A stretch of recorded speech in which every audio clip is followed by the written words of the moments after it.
नमस्कार. ज्ञानामृत सारमध्ये आपले स्वागत आहे.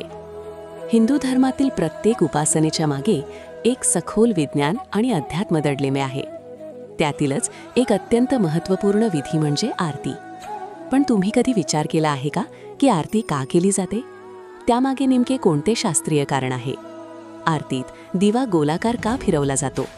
आरती झाल्यावर तो प्रकाश किंवा उष्णता डोळ्यांना आणि डोक्याला का लावली जाते? आणि सर्वात महत्त्वाचे म्हणजे आरती दिवसातून 2 वेळाच का केली जाते? हे काय आहे? चला या विषयाचा सखोल अर्थ आणि तत्त्व जाणून घेऊया. न तत्र सूर्यो भापि न चंद्रतारकं नेमा विद्युतो भान्ति कुतोऽयमग्निः तमेव भान्तमनुभाति सर्वं तस्य भासा सर्वमिदं विभाती.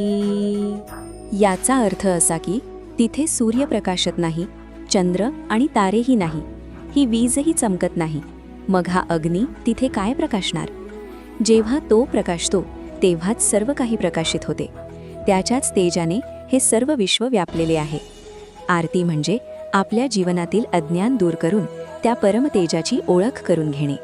वेदांनुसार आरती हा शब्द आर्त म्हणजेच व्याकुळता आणि रती म्हणजेच प्रेम या शब्दांपासून बनला आहे. जेव्हा भक्त भगवंताच्या भेटीसाठी व्याकुळ होतो तेव्हा ती आरती होते. ऋग्वेदात अग्नीला देवांचा दूत मानले गेले आहे.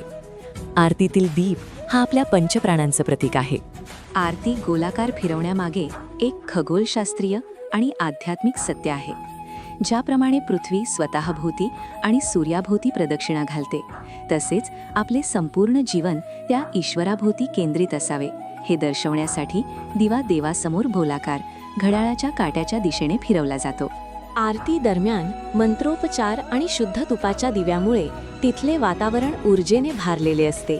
आरती संपल्यानंतर जेव्हा आपण ज्योतीवरून हात फिरवून ते डोळ्यांना लावतो तेव्हा त्या तेजाचा आणि सकारात्मक लहरींचा आपल्या शरीरातील मज्जासंस्थेशी संपर्क येतो, ज्यामुळे दृष्टी आणि मनाची एकाग्रता वाढते. दिवसातून 2 वेळा आरती करण्याचे शास्त्रीय कारण म्हणजे संधिकाळ. सूर्योदय आणि सूर्यास्त यावेळी वातावरणात मोठे बदल होत असतात. आपल्या शरीरातील इडा आणि पिंगला नाडी संतुलित करण्यासाठी यावेळी नामस्मरण आणि आरती करणं आरोग्यासाठी फायदेशीर ठरते. जर तुम्हाला हा ज्ञानामृत सार विशेष भाग आवडला असेल तर अशाच सखोल आध्यात्मिक आणि शास्त्रीय माहितीसाठी आमच्या चॅनलला नक्की सबस्क्राईब करा आणि इतरांसोबत शेअर करा.